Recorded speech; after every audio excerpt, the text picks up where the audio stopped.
I made a big mistake years ago that cost me a little over $8,000. And you know what? When you own a rental property, it's easy to make a ton of mistakes if you don't know what you're doing and have the right systems in place or really take the time to educate yourself. In this video, I'm going to take you back almost 2 decades and share with you a very costly mistake that we made that can help you so that you don't make the same mistake yourself.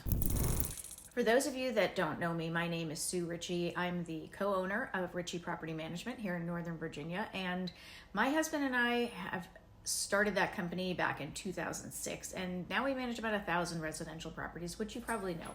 And again, I say this over and over because we have learned a lot in the last 20 years managing other people's rentals, but also our own. Now, even before getting into the property management side of real estate, we were selling real estate for about 8 years, since about 1998, before that. And it was during that time that we bought a bunch of rental properties ourselves, which we flipped, we renovated them, some of them we sold, and some of them we still have. And you know what? We definitely thought we knew what we were doing just because we had been in the real estate business for so long and we'd worked with so many different kinds of people. We thought we really had a good idea of, we're a good judge of character, really.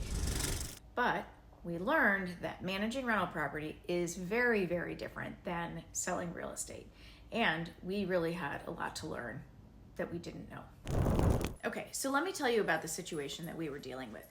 We had a rental property in Alexandria, Virginia, and it was one of the first properties that we bought. And we were having difficulties getting it rented because the market was really slow at that time. Now, when I look back, I know that part of the problem was that we were trying to do it all ourselves. And we didn't really have that much experience trying to get a renter, and we didn't know where we should really advertise it, how to really price it, and that kind of stuff. But that's a whole different video. But anyway, we were having a lot of trouble getting it rented. And as you can imagine, we were really starting to feel kind of desperate. And if you've been in this boat and you haven't been able to get your property rented quickly, you know how that feels, right? You kind of start out and you sort of feel like I need to get someone in there. I need to get someone in there paying rent. And having that sit empty month after month is so stressful. You need to make your mortgage payment, but you know what? You just don't know what to do. You kind of start to feel like I need to get someone in there now because I need someone paying so that I don't have an empty property and I can make the next month's mortgage payment, right?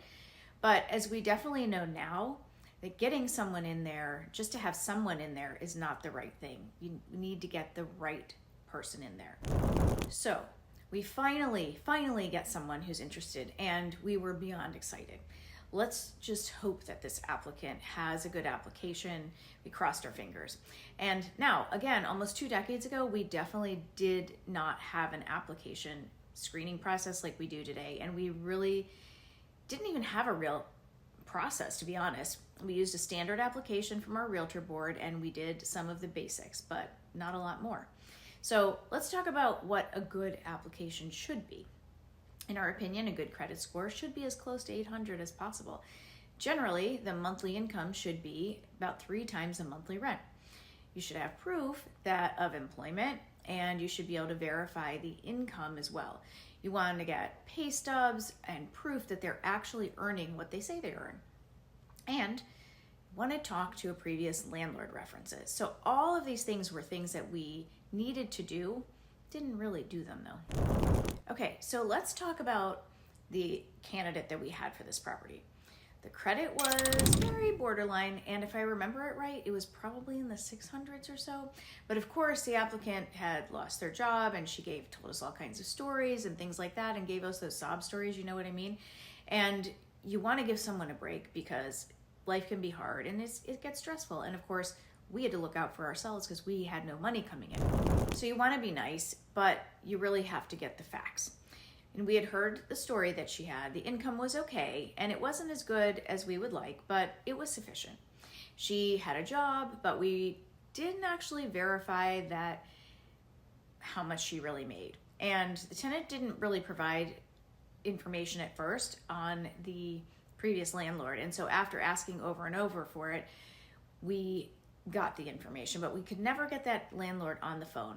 That right there was probably a red flag. So after some consideration and the fact that a lot more stress was building for sure, we decided to give it a go and just see how this tenant would do.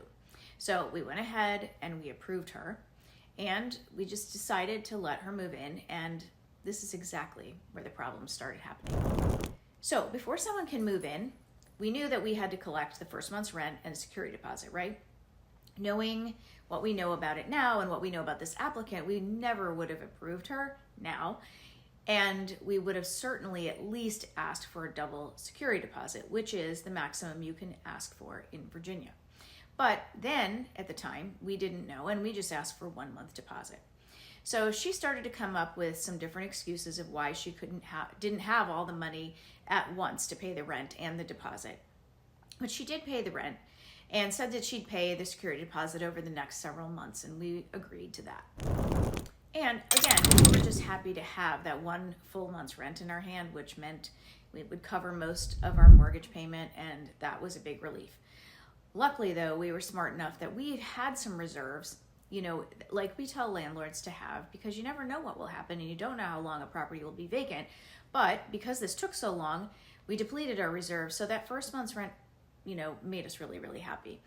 So now she moves in and she asks about the security deposit and tells us that she really doesn't have the money now that she promised. So of course she kept making excuses, and we kept asking, and that whole cycle creates a lot more stress, right?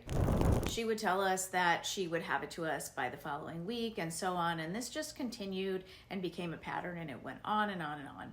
So then the month 2 comes along and we don't get the rent.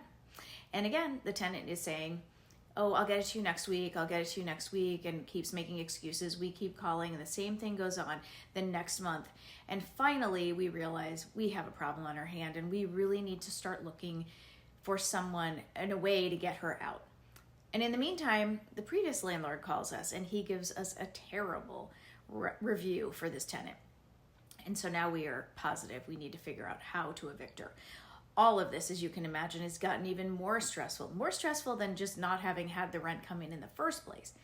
And if you've dealt with this kind of situation, then you know exactly what I'm talking about. The only rent we got was that very first month, and we don't even have a security deposit now. So if she does any damage, we can't keep, any money. We have no money to help fix things, to get it back to where it was. It just became a nightmare. We couldn't sleep. It was stressful. We had little kids at the time, and it was just a terrible, stressful situation. We didn't even know what kind of eviction attorney we needed. We didn't have contacts with attorneys. Who was going to help us? So we did finally eventually get someone who could help us, and we got her out. We got the house back, and of course, like most tenants who get evicted, she did not leave it in good condition. But again, we didn't have a security deposit, so that money to get the repairs and maintenance done all came out of our pocket as well. So when you add up 2 months of no rent plus the damage that was there, it was over $8,000, if not more. So 2 months of rent, $2,000 times 2 months.